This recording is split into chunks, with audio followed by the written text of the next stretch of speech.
Magandang gabi po sa inyo.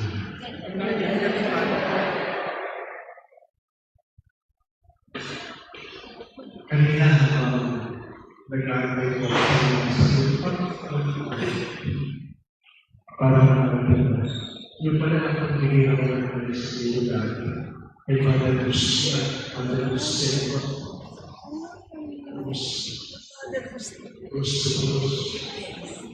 Tama po ba? Makakawala.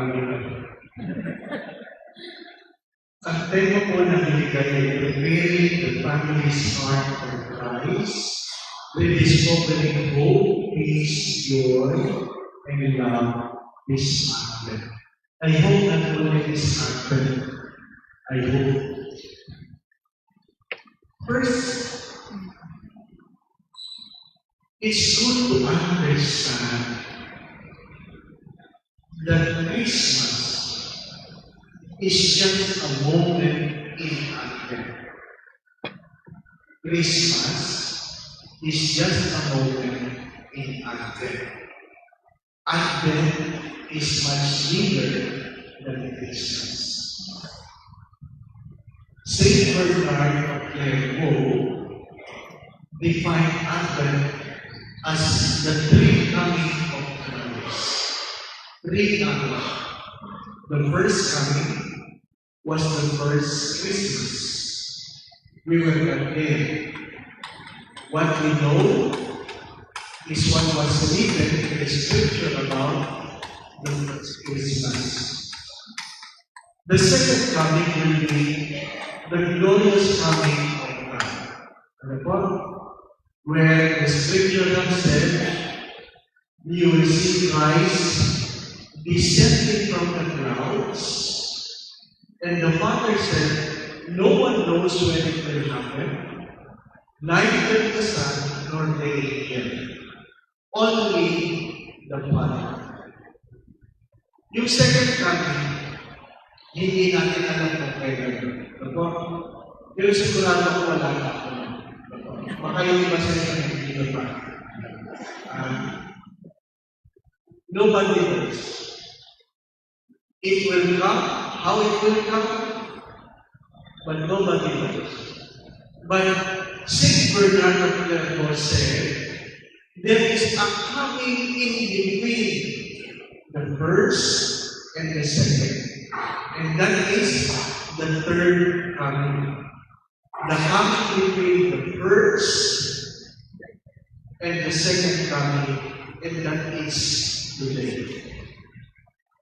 Today is the third coming, or the coming in between. Perhaps the problem is we don't recognize it, or we simply deny it. Saint John of Arc was one time asked, how come God talked to you, but not to us? And the simple reply was, God talks to everyone, but not everyone is listening. Not everyone is listening. So the coming is every day, but not everyone is aware. Or not everyone is conscious of God's coming.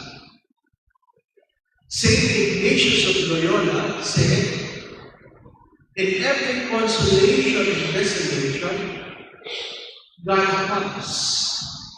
Ano ibig sabihin nun? Kung ikaw ay masayang-masaya, nandiyan ang Diyos. Kung ikaw ay malungkot, nandiyan ang Diyos. Marahil, hindi mo lang napapansin ang pagdating ng Diyos. Ano sabi ni C.S. Lewis? Sabi niya, joys are the whispers of God, pains are the shouts of God. So tuwing nagpapahayag ng Diyos sa kanyang paggulong, dala ng mga biyaya, nandito ng Diyos. Pero, minsan sa mga problema, kahirapan, trahedya, nandun din ang Diyos At yun ay pamamaraan ng pagsigaw ng Diyos. Bakit may sumisigaw? Ang sagot ay, merong hindi nakikinig. Di po ba? Kasi kung nakikinig naman lahat, hindi kailangan sumigaw. Bakit sumisigaw ang nanay? Hindi nakikinig ang anak. Di po ba? Kasi kung nakikinig ang anak, hindi kailangan sumigaw ang nanay. Di po ba? Pag sumisigaw si Mrs., si Mr. hindi nakikinig. Di po ba? Yung lang yun. Di po ba? Di ba tama po? Oo. Pag sumigaw si Mr., bigay si Mrs. lang. Bigay si Mrs. Sa madaling sabi, when we talk about Advent, because many people define Advent as preparing, as waiting for the coming. And St. Bernard said, how can you wait for somebody who already came? How can you wait for somebody who already came? It means you have failed to recognize Christ when He came. But today, if you are sensitive enough, as the saints of say, you can find Christ in all things, then Christ continue to come to us today. Christ continue to come to us today. How? In many ways. As I said, in your laughters, in your joys, in your pains, in your problems, in your sickness, Christ continue to come. He will come even you are long na. Patuloy na dumarating ang Diyos. Ngayon, maganda kong pagpunan ng pansin. Because what was the shout of Saint John the Baptist? Prepare the way of the Lord. You don't just wait, you prepare. You don't just wait, you prepare. Para mas naintindihan po ninyo, yung panganganak, yung mga nanay, alam mong 9 months lang yan sa sinapupunan. Di po ba, anak? Pag nagbuntis ka, alam mo, 9 months. So, napapaghandaan mo yung paglabas ng bata. Tama po ba? Alam natin yun. 9 months. Kaya nga ang ating Misa de Gallo ay 9 na gabi. 9 na araw. Ano ibig sabihin ng 9? 9. Di po ba? Ano? 9 ang ugat ng salitang nobina. Tama po ba? Kaya nga magandang pagtuunan ng pansin yun. Kasi magsisimula ng Misa de Gallo. Pag Misa de Gallo, umaga. Pag simbang gabi, tama po ba? Huwag niyong pagpapalitin yun. Yung Gallo, umaga. Ang tilaok ng manok ay umaga. Misa de Gallo. Pag simbang gabi, Di po ba, anak? Siyam na gabi. Tama po ba? Para nagkakaintindihan tayo. Ibig sabihin nun, mayroong siyam na gabi bago ipanganak si Kristo. Sana maliwanag po sa lahat yun. Kaya, pag ikaw ay nagsimbang gabi, dapat kinukumpleto mo yung siyam na gabi. Kasi pag hindi mo kinumpleto, kulang sa buwan si Jesus. Diba? Hello? Naintindihan po ba ninyo yan? Pag hindi nyo kinumpleto ang nobina, kulang sa buwan. Kaya pag absent ka ng isang gabi, blue baby si Jesus. Pag absent ka ng 2 gabi, ay, nako, 7 buwan lang si Jesus. Kailangan, alam nyo na kung saan ilalagay. May Pasko, walang ninyo. Bakit? Naka-incubate eh. Di po ba, ano? Nasa hospital pa. Ha? Ay, pero pag 3 araw ka, ay, nako, wala na. Apno na si Jesus, apno. Kulang sa buwan eh. Pero, ang dami sa atin, hindi pinagsusumika pa, kompletohin. Maraming araw ang una, ikalawang araw, ikatlong araw. Yung pang-apat na araw, luwag na ang simbahan. 5 araw, maluwag na. 6 na araw, luwag na. 7 araw, oy, balikan. 8 araw, balikan. Pang-siyam, puno na uli. Di ba ba, no? Na kulang sa buwan ang ninyo. Di ba, no? Ano ibig ko po sabihin?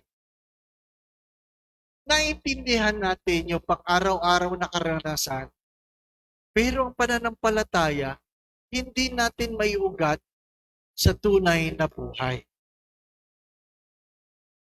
Ang paghahanda ay ano?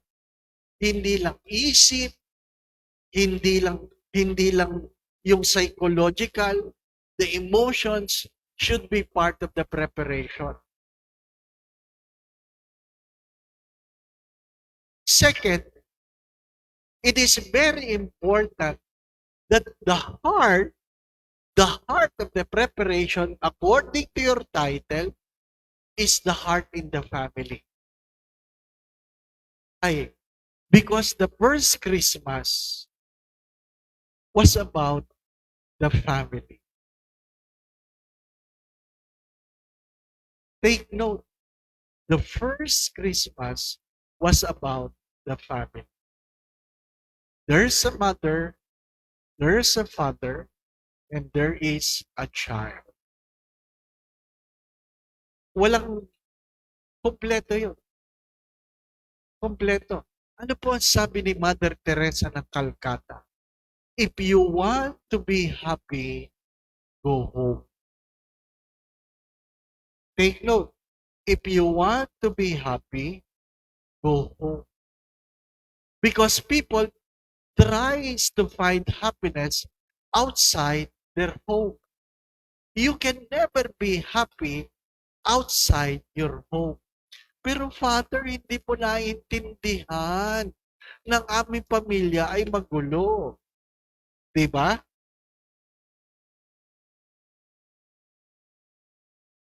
Gaano kagulo? Yun ang tanong. Gaano kagulo? Mayroon bang kalabaw sa pamilya niyo? Mayroon bang baka? Mayroon bang tupa? Mayroon pa bang gugulo doon? Di po ba, anak? Mahalagang pagtunan ng pansin yun. Ano po sabi ni St. John, now St. John, JP2, St. John the Paul. Ano sabi niya?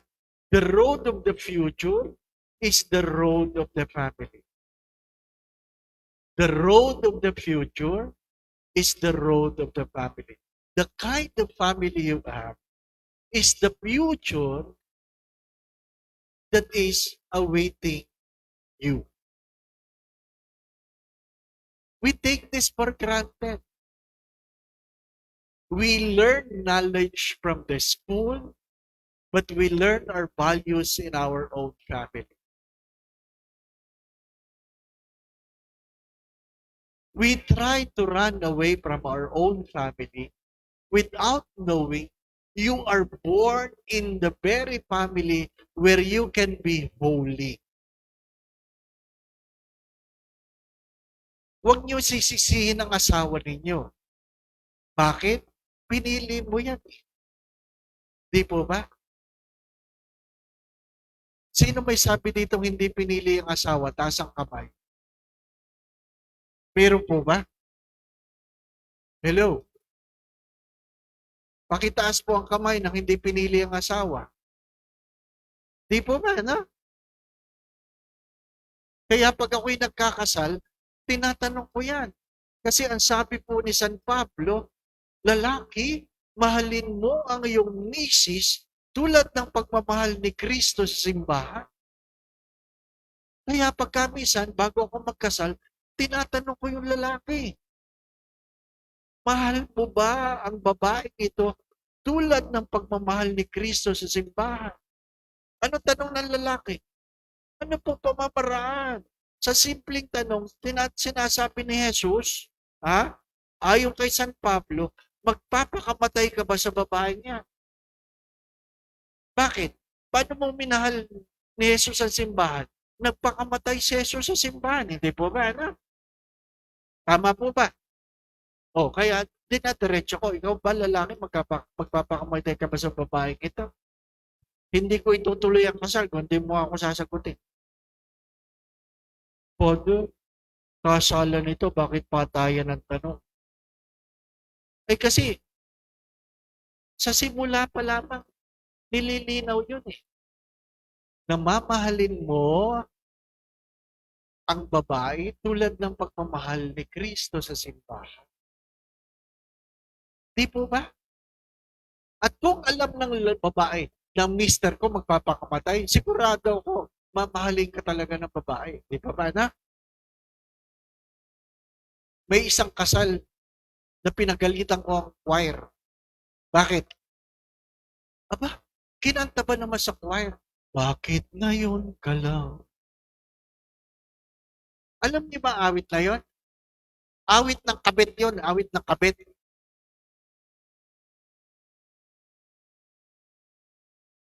Pinagalitan ko. Bakit yan pinili mo? Maganda po ang tono. Hindi lahat na maganda ang tono, tama. Di po ba, no? Mahilig tayo sa magandang tono. Bakit? Noong unang Pasko ba, may jingle bells? Was there a Christmas carol in the first Christmas? Wala. Wala. Was there a Christmas light? Wala rin. Was there food in the first Christmas? Wala din. Di po ba, no? Kaya, ang tunay na diwa ng Pasko ay ang pamilya. Hindi yung mga kumukuti-kutitap na ilaw. Hindi yan. Wala yan noon. Wala yan noon. Kaya sinasabi ko, nagbigay ako ng recollection sa mga pari sa Manila, kapag ang pinapahalagan mo sa Christmas ay Christmas tree at hindi ang Belen, may problema ka. Kasi wala namang Christmas tree nung unang Christmas. Wala. Ang bahay dapat ay merong nativity scene. Nagpapaalala ang kadukhaan ng unang Pasko. Ang kadukhaan. Opo ninyo, nagpapaalala ng ninyo ay hubad nang dumating kahit ay hari. At palagi po yung sinasabi, dumating kang walang dala, aalis ka, walang dadalhin. Hari nawa, baka pag-iwan ka na magandang alaala. Nagbabago ang mukha ng Pasko. Nagbabago. Pagbata, anong mukha ng Pasko pagbata?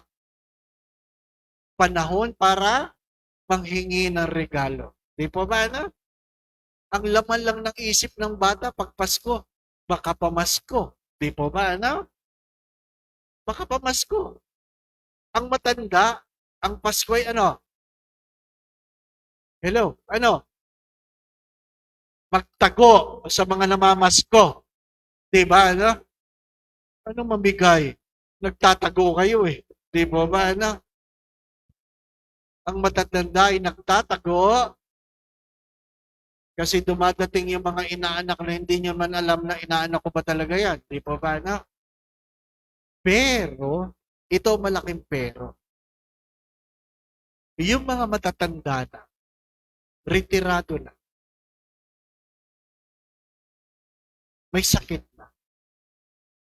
Yung iba sa inyo, ganyan. Di ba ba, ano? Umaasa ba kayo ng regalo ng Pasko? Umaasa? Di na. Nanay, umaasa ka pa? Di na. Wala na. Di ba ba, ano? Umaasa ka pang may pagkain dadalhin? Di na. Pag matanda na tayo, feeling ko isa na lang ng lasa lahat eh. Di ba ba, ano? Wala na. Anong hinahabol ng matatanda? Ako magsasabi, ang hinahabol ng matatanda sa tahanan ay ano, hindi ang regalo. Ang magdadala ng regalo. Ang hinahanap ng mga magulang ay ang pag-uwi ng mga anak na hindi bumibisita. Di po ba? Mas mahalaga sa anak, sa magulang, ang tanong ng anak, "Ma, kumusta ka na? Ma, anong ginagawa?" Mas mahalaga na sa matanda ang alin? Ang halik, ang pagkamay, ang pagyapos ng mga anak na halos nakakalibot. Di po ba, anak? Mabuti pa nga ang ninyo eh. Sa Pasko, may humahalik eh. Di ba, anak? Pero pagka minsan matatandang magulang sa bahay, wala na. Hindi na nabibisita. Kaya ano sabi nila? Go home while you can. Go home while you can. Why? Because someday you will not be able to go home anymore. Christmas is a time to go home. Ano sabi nung linggo? It is not the time to be drunk. Pagka minsan ang Pasko, pagkakataong maglasing, lumamon, sorry for the words. Di ba, ano? Lahat na lang ng kainan na pwedeng puntahan, pinupuntahan. Di po ba, ano? Hindi ko alam dito sa parokyang ito. Pero kadalasan sa parokya, ang palaging tanong, kailan ang Christmas party? Di ba? Magkano ang Kris Kringle? Di ba? 150. Ano pa nabibili mo sa 150? Wala na. Di po ba, no? 150. Taasan naman natin 300. Ay! Ang mahal! 300. Pupunta yun. Sa SM kung saan mamimili yun ng eksaktong 300. 3 sabon. O kaya 3 bimpo. Di po ba, ano? Na 300. Ang malungkot doon, bumili ng regalong 300, umaasang makakatanggap ng yun. Nagbalot ng bimpo. Gusto makatanggap ng tuwalya. Di ba ba, ano? Di ba? Di palitan kayo ng sabon, no? Sabon. Yun lang naman yun, di po ba, ano?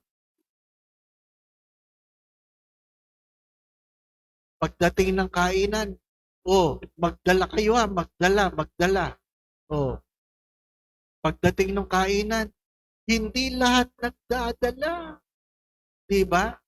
At yung mga walang dala, yun yung madikit sa lamesa. Uy! Uy! Ay! Sino ito? Sino nagdala? Ay! Di ba, ano? Excited! Father, bless the food, bless the food. Amen! Galit na galit sa paper plate. Bakit? Malambot eh, malambot. Pag malambot, hindi nakakarami, di ba ba? Ano? Papatong-patungin nyo, papatong-patungin. At simula sa kabilang dulo, kukunin na hanggang kabilang dulo. Patong-patong. Yung sabaw ng leche flan, pinatong na sa minudo. Di ba ba? At dali-dali ang kain, dali-dali. Ba't ganitong lasa nito? Natural. Halo eh, di ba? Ano? At habang kumakain ng ganyan, tinitingnan yung katabi kung ano nakuha. Oo. At may nakuha yung katabi, hindi, saan mo nakuha yan? Akala mo nalamangan, no? Nanay, dumpo. Bagong dating, di ba? Pagdating doon, wala na. Ay, wala na. Sa dinami-dami ng nakuha, malungkot siya dahil meron siyang hindi nakuha, no? Pag upo nun, malungkot. Nay, meron pa, wala na. Patikim. Di ba, no? Isusubo nun lahat. Isusubo yun. Ang pinag-uusapan natin tao dito, mga taong simbahan, ha? Taong simbahan ito. Taong simbahan ito. Oo. Di ba, no? Taong, kita mo, ay. Ako yan. Di ba, no? Ha? Supo. Tapos, busog na busog. May laro pa sana, may game pa sana. Nakahiyad na ganyan, nakahiyad. Tapos sabi, di ako makahinga. Natural. Sinubo nyo lahat, yung kanin nasa leg na, di ba ba na? Di ka may... Pero pag may dumating na dessert, tayo pa rin. Itutulak na lang ng soft drinks, di ba na? Kanina nakahiyad. Ngayon bakit to kayo nahihilo ako? Natural. Nilasod mo ang sarili mo, hindi po ba? Grabe na ang blood sugar mo niyan. Yeah. Diba? Ang malungkot na kwento niyan, kumain na ng husto, pagkatapos, magbabalot pa.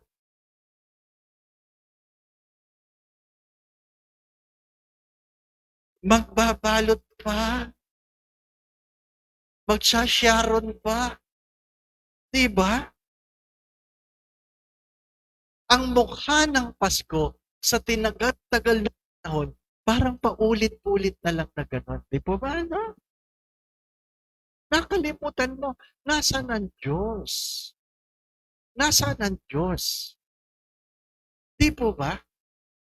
Have you ever asked the question, as I grow older, I hope I mature, I can clearly recognize Christ in the midst of my life.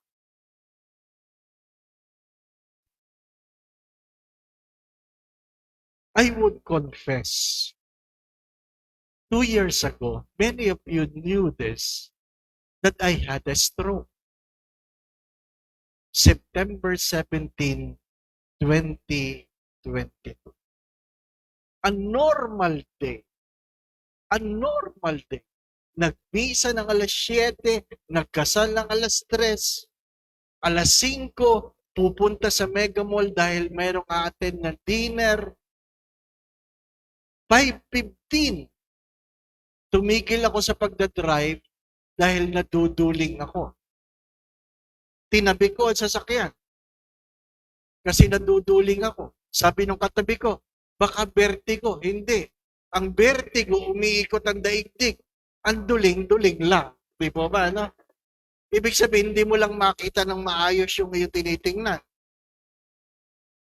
Sabi niya, ay pahinga muna, pahinga. Okay, pahinga. Di ba? Maya-maya, sabi ko, wala nang pakiramdam ang kamay ko. Sabi, bakit? Kaliwa, kanan, parehas. Ha? Tumingin ka sa akin, tingin ako. Ngumiti ka, ngiti ako. Oh, Bakit ako pinapangiti? Kung tabingi ang ngiti, stroke. Pantay. Pantay naman. Kaya lang wala nang pakiramdam ng dalawang kamay. Sabi ko, tawagan mo si Marie, yung isang nagsiserve sa simbahan, para ipag-drive ako. Kasi yung kasama ko, hindi naman marunong mag-drive.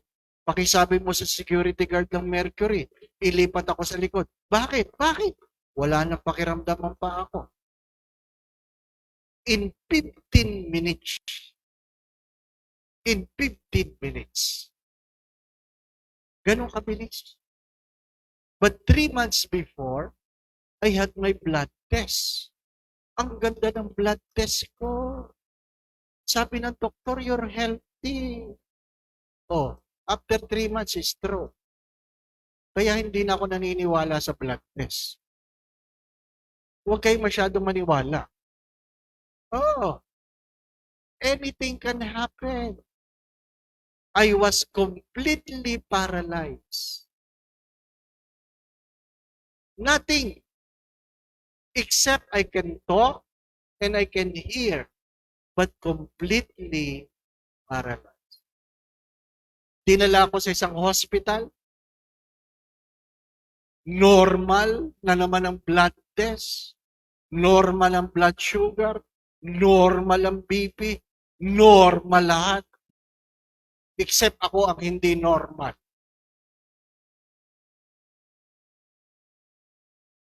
At sabi ko doon sa in charge ng health program ng Archdiocese of Manila, ilipat mo ako ng hospital. Ilipat mo ako sa Cardinal Santos. Kasi mahirap namang normal ako na hindi naman ako normal. Di ba ba? Ano? Alam ko anong normal. Oh, nilipat ako sa Cardinal Santos. 5:15 ka na stroke.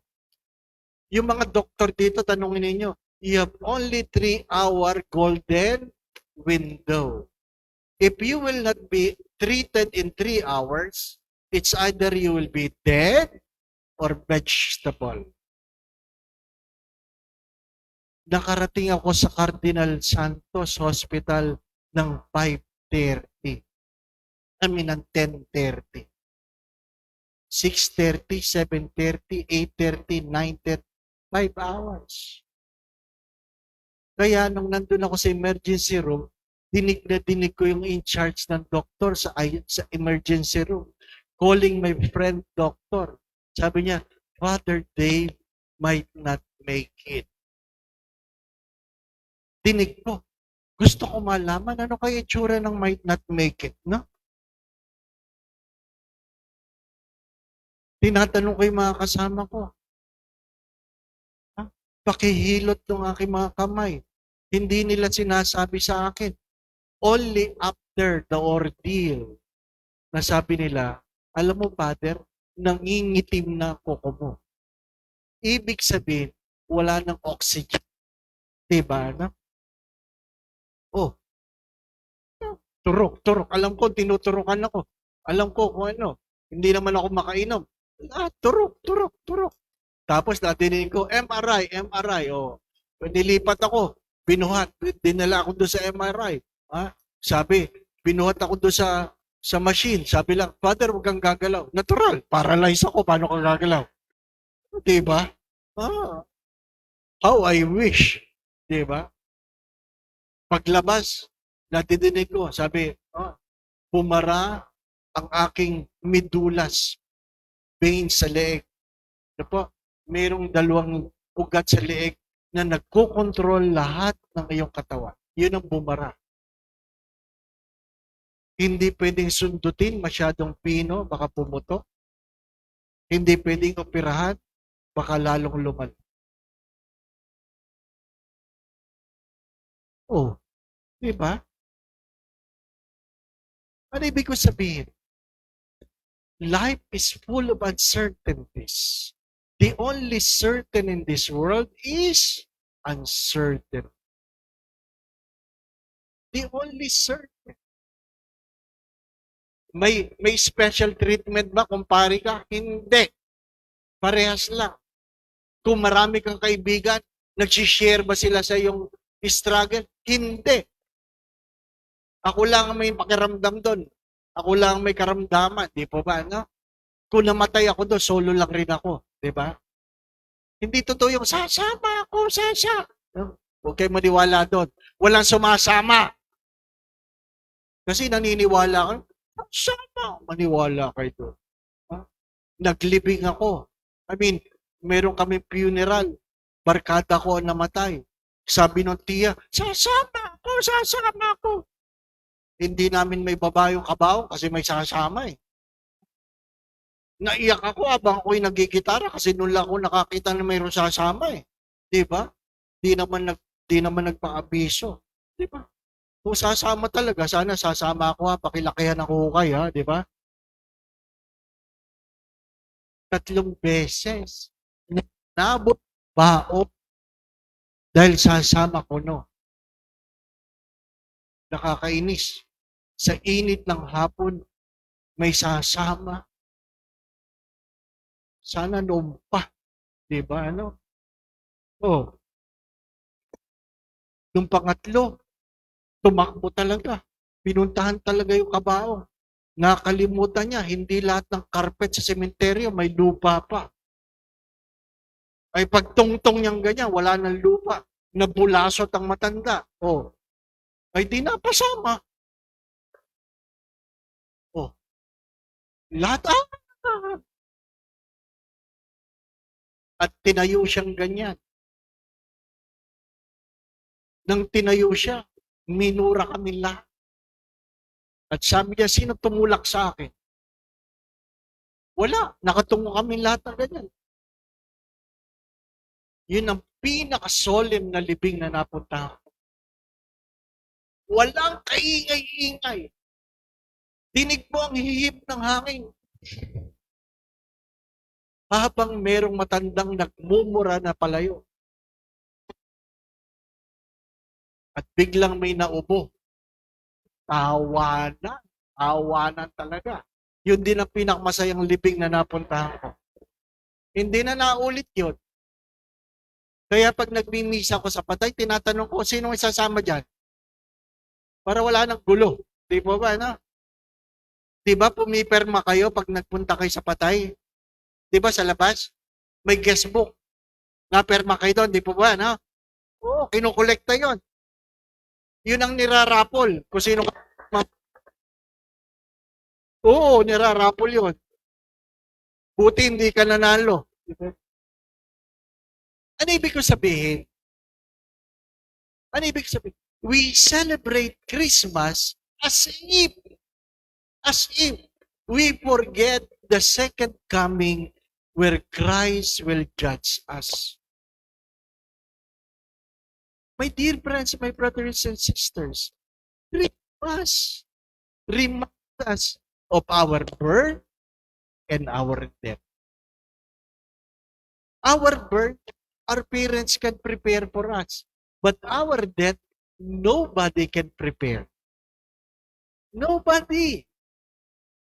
Kahit, di ba sister, no? Wala.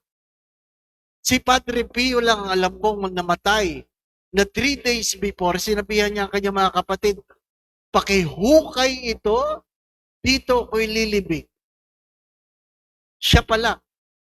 Pero wala pa akong ibang alam.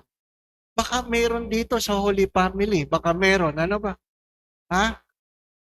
Sapagkat yung aking yumaong spiritual director, si Father Ben Carlos, minsan wala siya sa breakfast. Wala siya sa breakfast. Ay di sinundo ko. Pagbukas ng kwarto, bihis na bihis. Naka-Roman collar. Naka-suit. Naka-pantalon. Naka-tuck-in. Naka-medyas.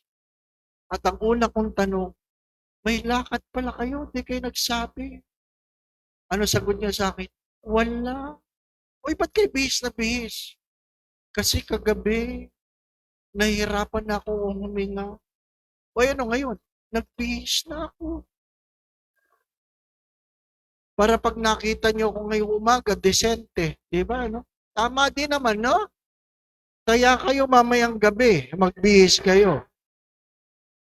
Bakit? Nakakasigurado kayo?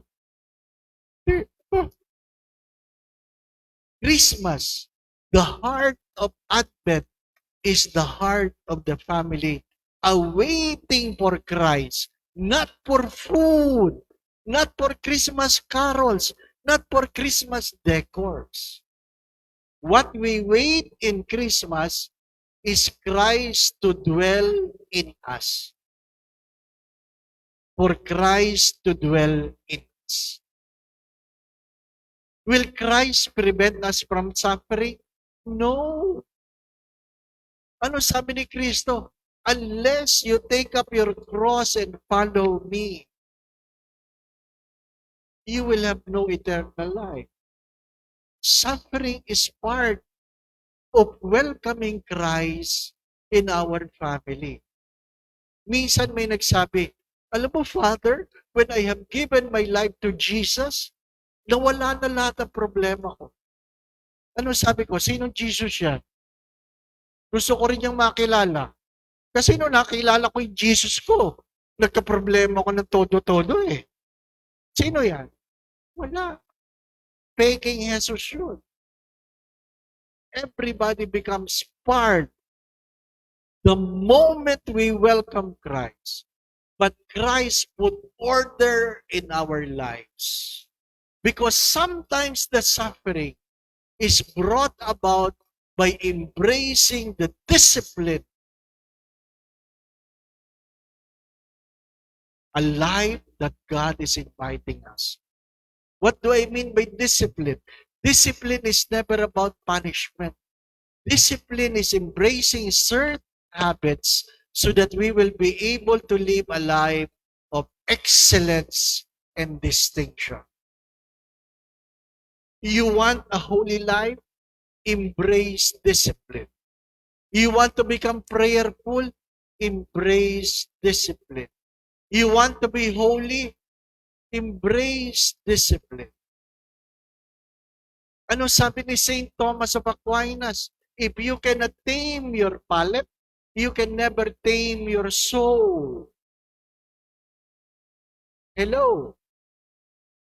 Kung hindi mo kaya magtimpi sa iyong mga kinakain, hindi mo kayang supilin ang iyong kaluluwa.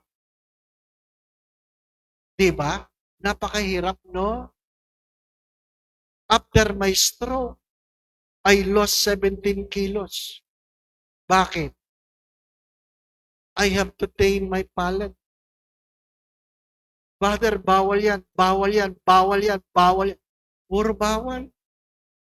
Sabi ko, ano na lang po pwede kong kainin? Ang sabi ng doktor, basta masarap, bawal. O di tapos, di po ba, no? Basta masarap, bawal. Pag may nagbigay, masarap po ba yan? Opo, Father. Bawal. Kakain ho tayo, Father. Saan tayo kakain? Doon. Masarap ba doon? Opo. Bawal. Di tapos, di po ba? Ano? If you cannot tame your palate, you cannot tame your soul. Ano sabi natin pag pinagbabawalan tayo? May gamot naman eh. Di ba na? Pag pinagbabawalan yung matatanda, sorry for the words, bawal ho sa inyo. May gamot naman eh. Ano yun ang gamot kung di kakain ng bawal? Di po ba, na? Ay, nako. Nakapila kami mga pari sa kainan. Pagkatapos na rekoleksyon, yung matandang pari na yumao na, ang tagal to sa serving. Ang tagal. Monsi, ang tagal nyo. Sabi niya sa akin, yung kinuha nating caterer, hindi marunong. Bakit? Walang taba ang kare-kare. Sabi kay Monsi, talagang ganoon. Bawal eh. Ano sabi niya? Aanuhin pa ang gamot kung di kakain ng bawal. Pare yun, pare. Ano sabi ko? Aanuhin ang kabaong kung walang patay. Sabi ko, sumamo. Diba, ano? Kasi sasabihin ng matatanda, pagbabawalan mo, patayin mo na lang ako, patayin mo. Diba, na? Diba yung sinasabi, ano? Patayin mo na lang ako kung ayaw mo akong pakainin. Makukonsensya ka naman, bibigyan mo, di po ba na? Mga nanay, pakinggan nyo ito.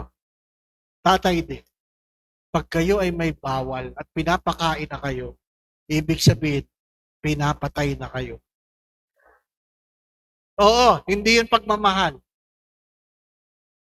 Ang sabi ng doktor sa akin, Father, pag bawal, may pag-asa pa. Pag wala ng bawal, wala na. Kaya pag sinabi ng doktor, bawal po yan, may pag-asa pa. Pag sinabi ng doktor, kahit ano, pwede nyo na kainin. Ay, wala ka ng pag-asa. Oh. Kasi yung iba, pag pinagbawalan, naghahanap ng ibang doktor.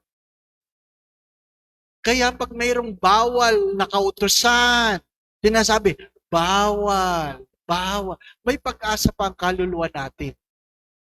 Pag wala ng bawal, siguradong impyerno na kayo. Naku, ay, naku, maniwala kayo.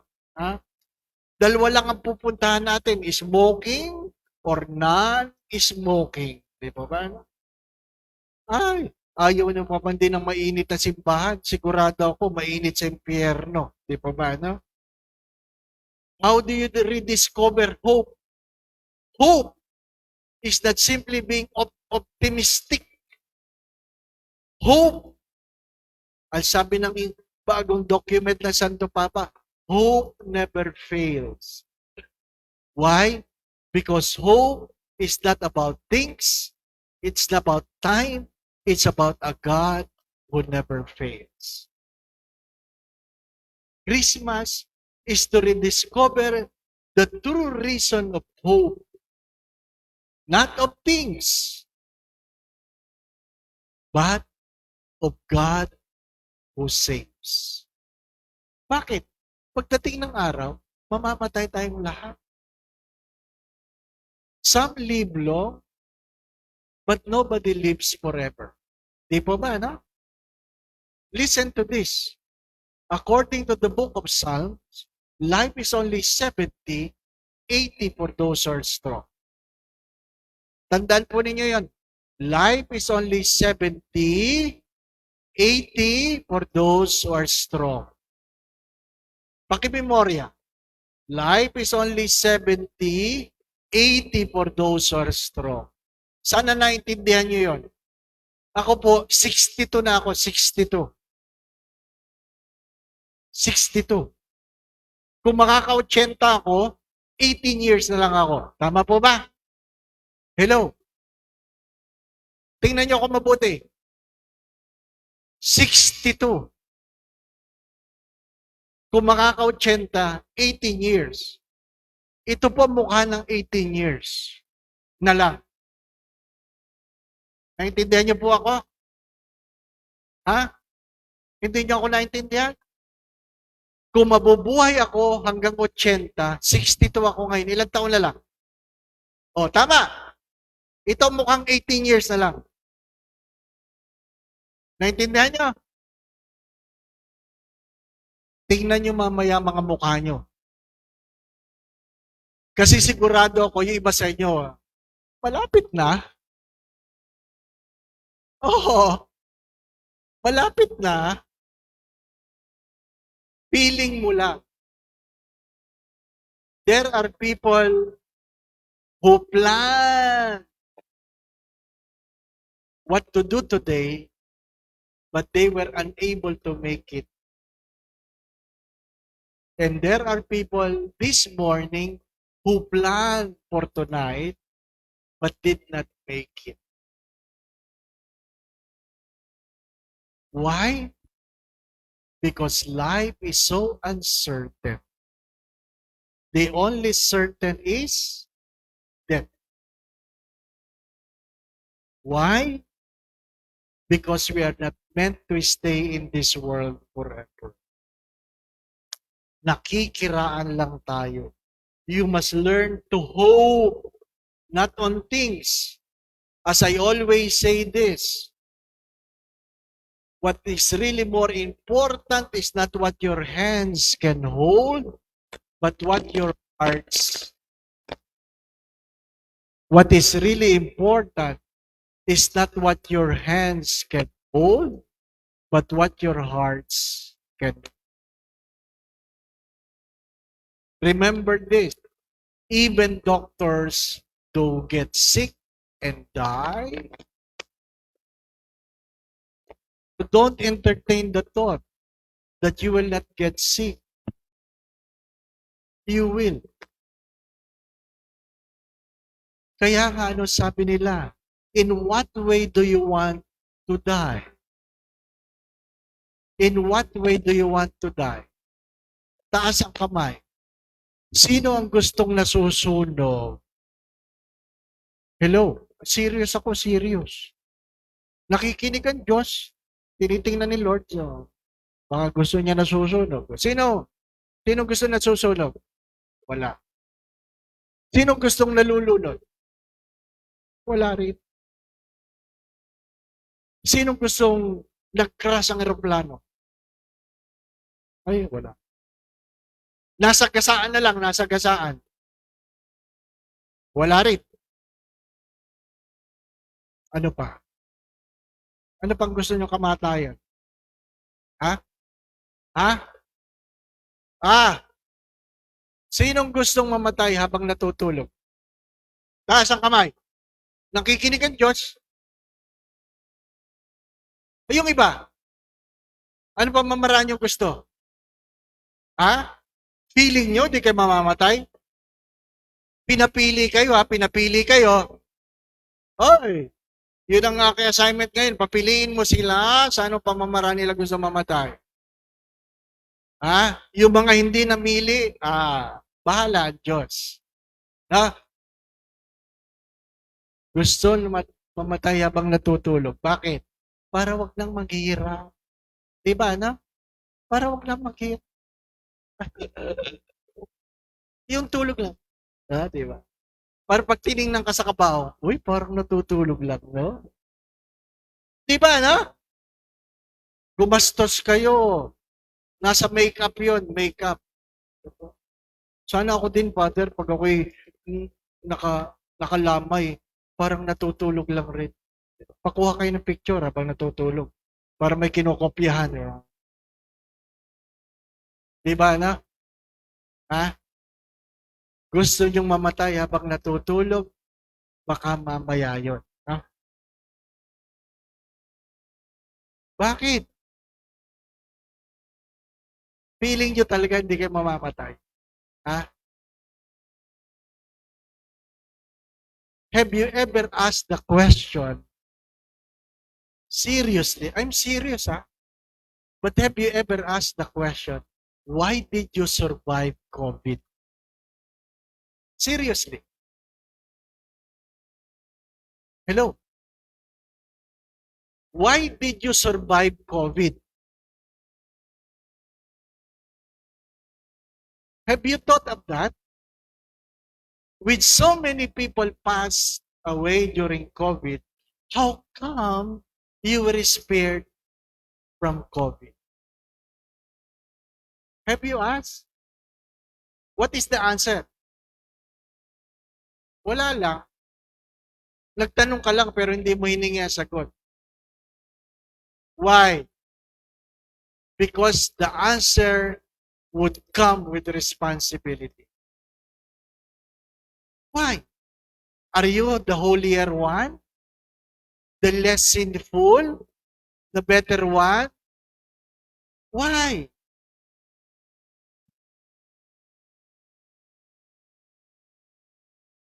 The next question is, have you been grateful that you have been spared from COVID?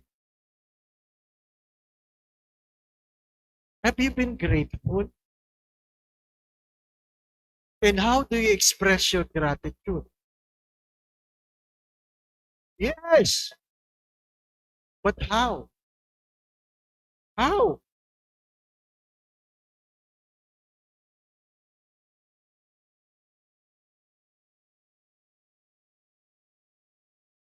So many things have been happening, but we have failed to be aware, and the lack of awareness leads to ingratitude. Why we have to be grateful? Because the secret of a happy life is a grateful spirit. Not all happy people are grateful people, but all grateful people are happy people. Do not forget this. Happiness is a choice. Joy is a gift. Happiness is a choice. Joy is a gift.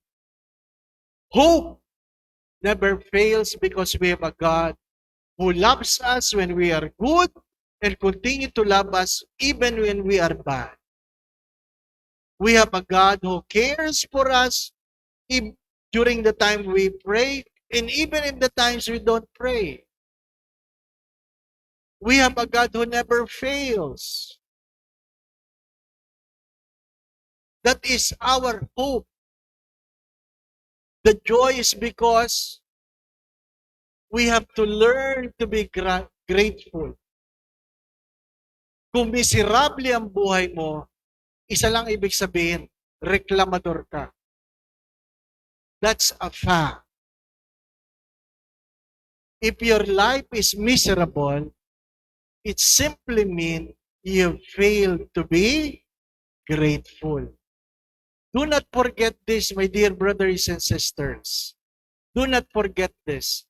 Ang utang na loob ay hindi nababayaran.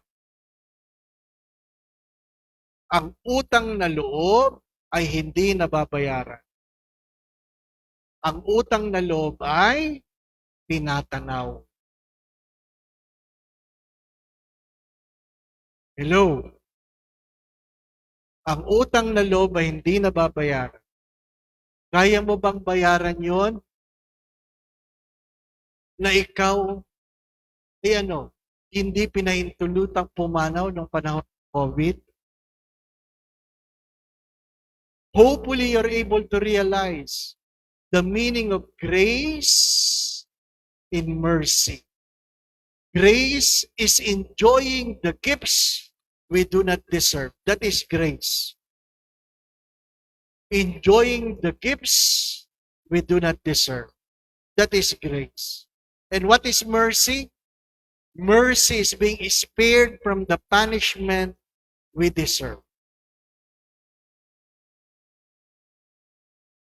Ang biyaya ay pakikinabang sa mabubuting bagay na kahit hindi tayo karapat-dapat.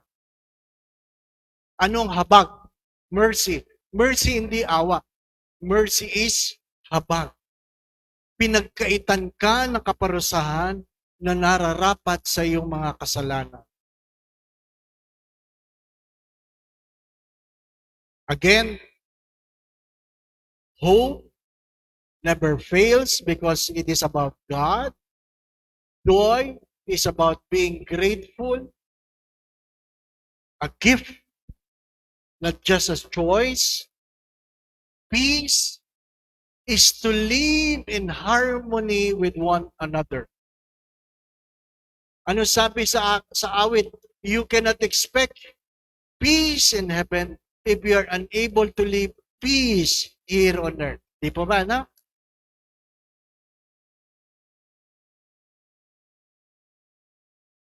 Learn to live in peace. We learn to agree disagreeably.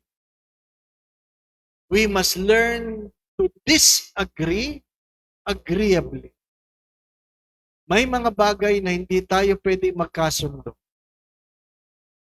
Pero pwede tayong magkasundo sa mga bagay na hindi tayo magkakasundo.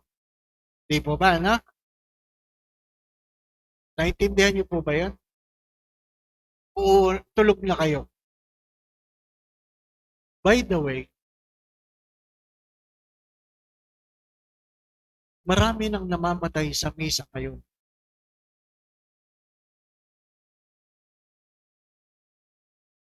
Oo. Bakit? Natutulog eh. Ayaw ko lang sa recollection na ito. Parang wala naman, na. Parang wala naman. Pero ang aking panalangin, kunin mo, O Diyos, at tanggapin mo. Ha? Hope, joy, peace, and love. Love. Brothers and sisters, love is not an emotion. Love is not a description of God. Love is not a character of God. Love is the other name of God. If you welcome Christ in your family, then you welcome love itself. Love is to order ourselves for the good of the others. Love is to order ourselves for the good of the other. Kung mahal mo ang iyong asawa, ayusin mo ang iyong pamumuhay. Kung mahal mo ang iyong anak, ayusin mo ang iyong pagkatao. Anak, kung mahal mo ang iyong mga magulang, ayusin mo ang iyong sarili. Love is not to change others. Love is to order ourselves for the good of the other. Keep this in mind. Pwede kang magtiis ng walang pagmamahal, pero kahit kailan hindi ka pwedeng magmahal nang hindi ka marunong magtiis. Pwede kang magbigay ng walang pagmamahal, pero kahit kailan hindi ka pwedeng magmahal nang hindi ka marunong magbigay. Pwede kang maglingkod ng walang pagmamahal, pero hindi ka pwedeng magmahal nang hindi ka naglilingkod. Pwede kang magsimba ng walang pagmamahal, pero hindi ka pwedeng magmahal nang hindi ka marunong magsimba. Pwede kang magpatawad ng walang pagmamahal, pero kahit kailan hindi ka pwedeng magmahal na hindi ka marunong magpatawad. Ang lahat ay nasusukat sa pagmamahal. Ano sabi po ni St. John of the Cross? In the twilight of your life, when you bend your knees before God, God will never ask the question how much money you have, where you have been, what titles you have gained, but how much love you have given. Because you can be very busy in the church, very busy in the community, but if it's without love, then it is nothing. Kaya nga sabi ni Mother Teresa ng Calcutta, we are not called to do great things, but to do ordinary things with great love. How much of the things we do it out of love. Whether you like it or not, brothers and sisters, Advent is to constantly ask ourselves, what have I become and what others have become because of me? Because life will be measured in what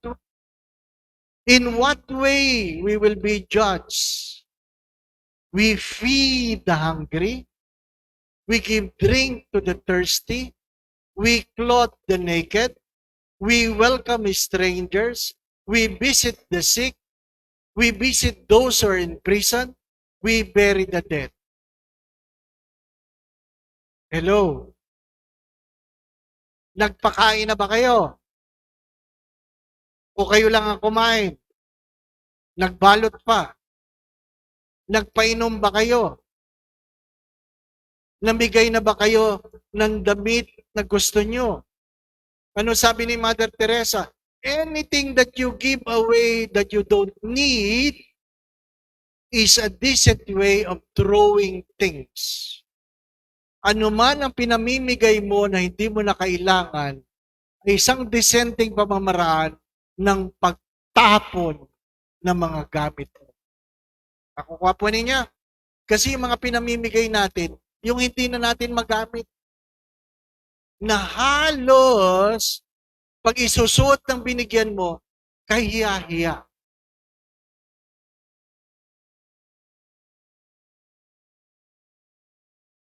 Hindi man nakakainis, nakakagalit. nangongolekta ng mga lumang damit sa nakalipas na trahedya sa gym ng seminaryo ng San Carlos. Ang namimili, mga seminarista, pati yung mga minor, yung mga nasa high school, tulong-tulong sa dami. Pagsamasamain ng t-shirt, lahat. Pati dog food. May nagbibigay ng dog food. Expired naman. At itong kamangha-mangha, mayroong batang nagtaas ng pagkakalaki-laking panty. Ang laki. Hindi ko alam kung ano itsura ng may-ari nun. Di po ba? Ang sabi ng bata, Father, ano ito? At lahat tinginan. Para hindi mapahiya, sabi ko, itabi mo yan. Gamit yan sa panluto. Saan, Father? Yan ay pangsala ng niyog.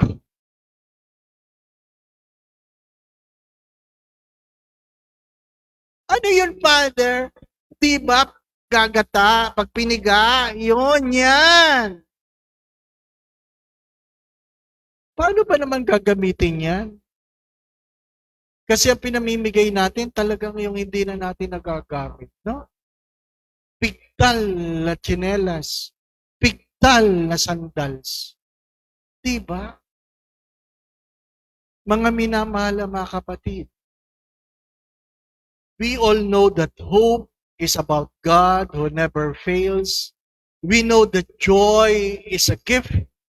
Happiness is a choice, a product of our gratitude. We know that peace is to live in communion with one another. Love is not an emotion, but the other name of God. And to love is to order ourselves for the good of the other. At the end, life will be measured in love. My dear friends, my brothers and sisters, it's already 7 o'clock. Taga dito lang kayo, malayo pa ako. Diba, no? Hindi makatarungan na ako ay susuong pa sa traffic habang kayo natutulog na. Hindi yun pag-ibig. Ano po? I hope maliwanag. I hope maliwanag. Lastly, para naman may parting words, 14 years ago, we lost our father. 14 years ago, we lost our father. But truly I say to you, after we lost our father, our Christmases was never been the same as before. We have more food. We have a better decoration. We have better music. But we were not as happy as before. Why? Because there's always a plate that we know someone is supposed to be using it.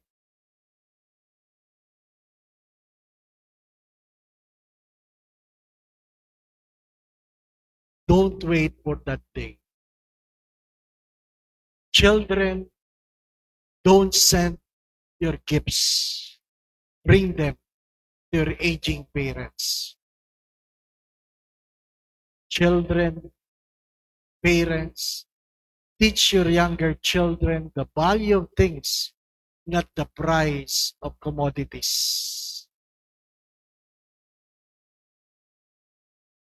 The face of Christmas changes according to our age.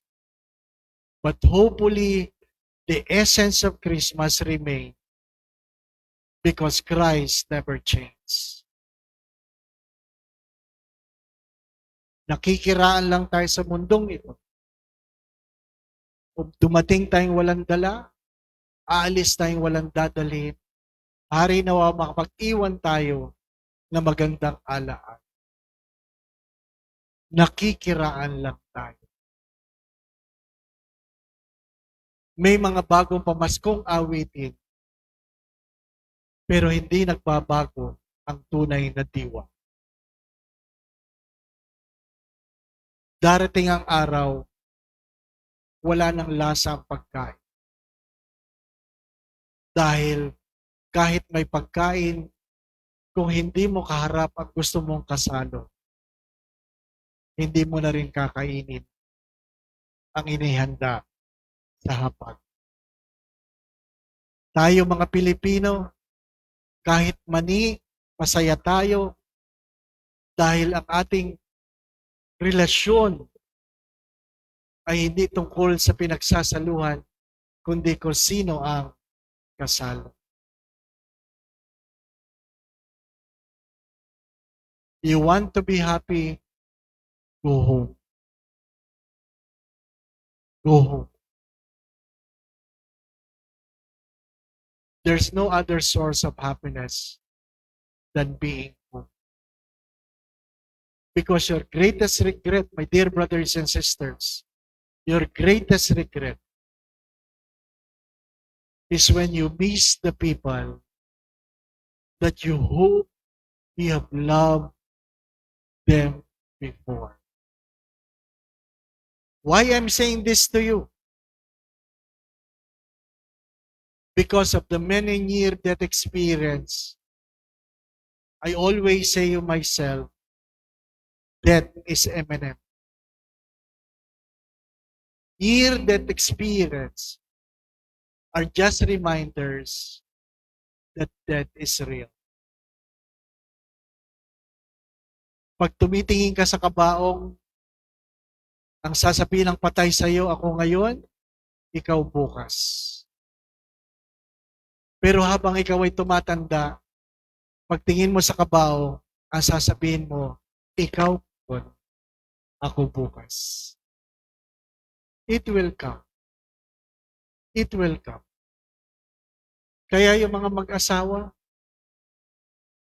mamaya misis, magbihis ka. Yung pinakamagandang damit, isuot mo, yung gusto mo, na makikita ka na nakahiga sa kabao. Seriously. And make yourself beautiful. Make yourself beautiful. And allow your husband to wonder why you're doing it. Gamitin mo na pangalan ko kasi sabi ni Father Dave, life is so uncertain.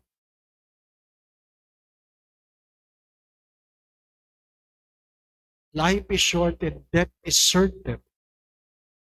Kaya nagbibihis na. Darling, sabihin mo sa mister mo, darling, halikan mo. Truly, I will miss you. And I forgive all the things you have done that have hurt me. Do not forget that I love you so much. As we parted our evening. Ganyan dapat may drama. At sasabihin ng mister mo, bakit? Feeling pa, iiwanan mo na ako. Ang sagot doon ay, hindi. Ikaw. Para maalala mo ang itsura ko na maganda bago ka pumanak. Di ba na? Ganun lang yun. Para makauna ka, mister, una ka magbihis. At sabihin mo kay misis mo, sabi ni Father, but kidding aside, who knows? Who knows? As Simeon have said, in the Benedictus, in the Song of Simeon in the evening, grant us a restful sleep and a peaceful death. That is the prayer of the church. Grant us a restful sleep and a peaceful death. Because nobody knows if I'll still wake up. Only God knows. Because God never fails. Amen. The Lord be with you. And may Almighty God bless you and your family, the Father, the Son, and the Holy Spirit. Amen. Magandang gabi po sa inyong lahat. Thank you, Father Dave.